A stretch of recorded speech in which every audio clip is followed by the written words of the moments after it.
Hello family, welcome to our channel SM traveller.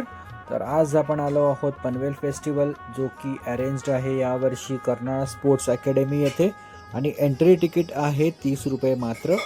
तर आपण आता एंट्री करतोय पनवेल फेस्टिवलमध्ये आणि सुरुवातीलाच आपण बघतोय इथे आहे PNG ज्वेलर्सचा स्टॉल आणि थोडं पुढे गेलं की आपल्याला इथे लागणार आहे वेगवेगळे जे डेव्हलपर्स आणि बिल्डर्स आहेत त्यांचे स्टॉल्स. तर इथले स्टॉल्स बघून आपण आता पुढे येतोय. हे बघताय तुम्ही इझी अँड ड्राय क्लिनिंग मॉप आपण बघतोय हँड हेल्ड. आणि पुढे आल्यावर हे जे आहेत ते थोडेफार ड्रेसचे शॉप्स आहेत, जिथे आपल्याला हँडलूम आणि कॉटनचे ड्रेसेस आणि साडीज बघायला भेटतील.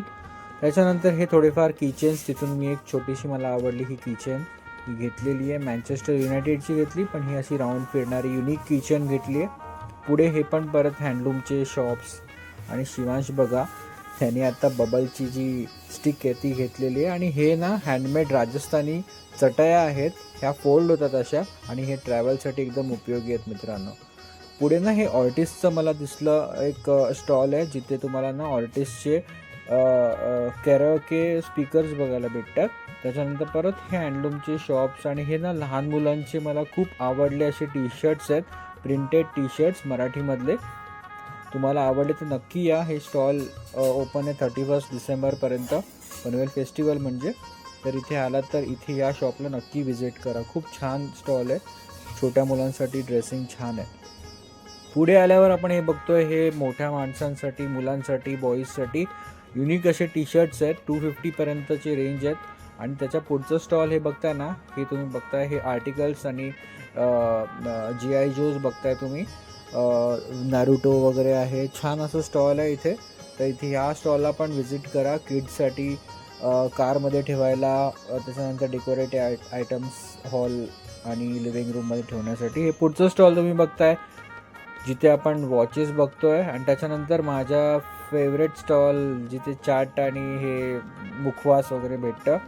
ओके, त्याच्या पुढे आपण बघतोय हे लोणची आहेत, वेगवेगळ्या प्रकारचे राजस्थानी लोणचे आहेत. ओके, ज्यांना लोणचं आवडत असेल त्यांनी या स्टॉलला नक्की व्हिजिट करा. त्याच्यानंतर नाचणी आणि जे सात्विक बिस्किट्स असतात आणि पफ्स असतात ते आपण बघतोय. मी घेतलेले दोन पफ्स. त्याच्यानंतर हे सगळ्यात फेवरेट आयटम आहे माझा. ओके, झटपट असं बनणारं हे घरच्या घरी चायनीज आयटम, ज्याच्यामध्ये आपण व्हेजिटेबल्स किंवा चिकन मच्छी टाकून ना या पिठामध्ये कालवायचे आणि हे झटपट तयार होतं. फ्राय करून मस्त स्टार्टर रेडी. पुढचं स्टॉल आहे सुहानाचं. त्याच्यानंतर आपण इथे आलो आहे प्रसिद्ध पेढेवाल्यांच्या इथे. आणि हे बघतोय तुम्ही आपण हे होममेड ना भीमाशंकरचे फेवरेट पेढे, कंदी पेढे आणि मावा आहे. आणि हे आपलं गाईचं साजूक तूप आहे मित्रांनो. इथल्या या स्टॉलला पण व्हिजिट करा. 450 रुपये किलोच्या हिशोबाने हा तूप आहे, गाईचं साजूक तूप.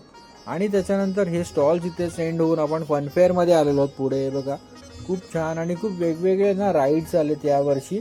स्टॉल्सची यावर्षी खूप कमी होती, मला वाटलं जास्त स्टॉल्स असतील, पण स्टॉल्स खूप कमी आहेत मित्रांनो. तर एक्सपेक्ट करा की तुम्ही स्टॉल्स आहे ना एक 15 ते 20 मिनटामध्ये तुमचे स्टॉल्स बघून होऊन पण जाईल, एवढे कमी स्टॉल्स आहेत. दरवर्षीप्रमाणे जास्त स्टॉल्स नाही आहेत यावर्षी, पण राईड्स खूप युनिक आलेले आहेत. तुम्ही इथे येऊन राईड्स नक्की एन्जॉय करू शकता. खूप युनिक असे राईड्स. त्याच्यानंतर हे भूत बंगलो वगैरे काय हॉन्टेड हाऊस वगैरे. आणि ही ना सगळ्यात मोठी उंच रोटेटिंग व्हीलची राईड पण खूप छान आहे, हे पण एन्जॉय करा तुम्ही. आणि छोट्या मुलांसाठी पण खूप छान असे छोटे राईड्स पण आहेत, ते पण तुम्ही एन्जॉय करा. आणि फूडमध्ये पण खूप मस्त व्हरायटी ऑफ फूडचे स्टॉल्स आहेत. ओके, जेवणासाठी तुम्ही येत असाल संध्याकाळी तर food stalls, fruit basket stalls पण आहेत, तर ते पण एन्जॉय करा. आणि आपण आपला ब्लॉग जो आहे ना आपण इथेच एंड करणार आहोत आता. तर आपल्या चॅनलला तुम्ही जर का नवीन असाल तर सबस्क्राईब करा. आणि या व्हिडिओला जर का व्हिडिओ आवडला असेल तर नक्की लाईक आणि शेअर करा मित्रांनो.